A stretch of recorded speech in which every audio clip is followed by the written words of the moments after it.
मसीह यीशु में मेरी तरफ से आप सबकी सलामती हो। सो बाइबल स्टडी में मैं आप सबको खुशामदीद कहता हूँ।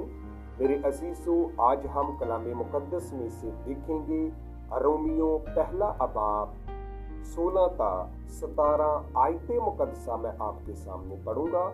यहाँ कुछ यूं मरकूम है, क्योंकि मैं अंजील से शर्माता नहीं, इसलिए कि वो हर एक ईमान लाने वाले के वास्ते, पहले यहूदी फिर यूनानी के वास्ते निजात के लिए खुदा की कुदरत है। इस वास्ते कि उसमें खुदा की रास्तबाजी ईमान से और ईमान के लिए जाहिर होती है, जहां लिखा है कि रास्तबाज ईमान से जीता रहेगा। आमीन।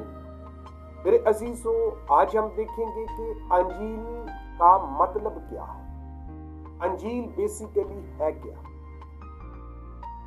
अंजील के लफ्जी मानी है खुशखबरी या नवीद के है, लेकिन बाइबली इस्लाम में इससे मुराद है कि खुदावंद यीशु मसीह खुदा की तरफ से तमाम बनी नूर इंसान के गुनाहों के इवज सलीब पर कुर्बान हुए, मर गए, दफन हुए और तीसरे दिन मुर्दों में से जिंदा हो। हालेलुया।